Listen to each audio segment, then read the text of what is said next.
In America, we now hit a record of $1.1 trillion in credit card debt. We added $50 billion to that total in a span of only 3 years. According to the Federal Reserve Bank of New York, that is now the highest level since the New York Fed started tracking credit card debts in 1993. And despite that the news is claiming that the US economy is strong, the reports or data that they're gathering probably hasn't been updated yet. Because what most Americans are feeling right now is not in sync with the news. Like we can't afford to live.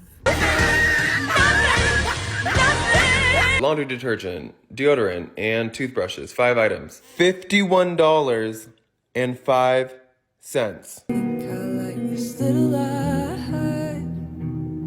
So why are Americans in so much debt, and how does that impact the real estate markets? The biggest contributor to what caused our trillion-dollar debt is social media. There's never been an avenue like social media where large groups of people can unite with a single idea. To give you an example, China is currently experiencing extreme deflation. So if inflation is the increase in money supply flowing into the system, causing prices to go up, deflation is the lack of money flowing into the economy, causing the prices to go down. Generally, what causes deflation is a lack of confidence in a positive future. And the Chinese have coined this movement as bailan, which means letting it rot in English. Now there's also a movement happening in America, but we're just doing the opposite. Because if the Chinese are saving their money and that resulted to deflation, in America, we're spending like there's no tomorrow. And that's why our movement is called doom spending. Doom spending. Doom spending. Doom spending. Doom spending. Yeah, and it's when you just keep on spending even though you're already bogged down with credit card debt. Notice the similarities between the US and China. Their reaction is different, but both see the same point of view, which is nihilism or losing hope. So Americans are thinking,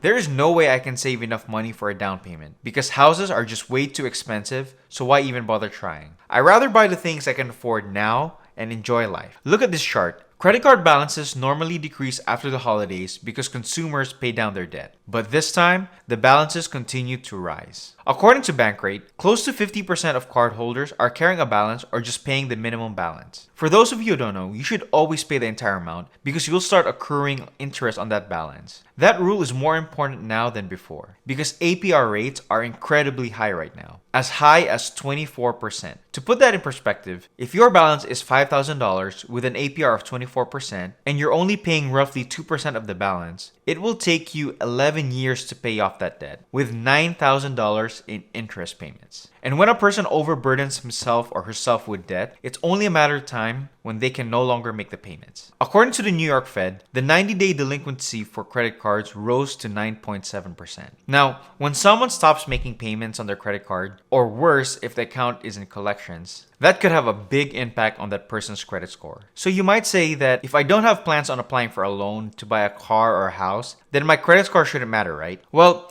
not quite, because there are other ways how having a bad credit can affect you. For one, it can increase your insurance payments. Now, if you currently live in either of these 4 states, then this doesn't apply to you. Other than that, all major auto insurance companies like Geico, Progressive, and State Farm run a credit check when quoting you. Second, it can affect your rental application. According to Apartment List, on average, the minimum credit score to apply for an apartment is 638. But that will also depend on the city and location of the apartment. So for example, a high-end apartment on average requires 669, while a low-end will only require 597. This is a big one right now because renting is significantly cheaper than owning a house. And it will probably be like that for a while. Third, having a bad credit can affect you getting utility services like electricity, gas, or water. According to the FTC, utility companies may ask you for a deposit or a letter of guarantee from someone who promises to pay if you can't make the payments. And lastly,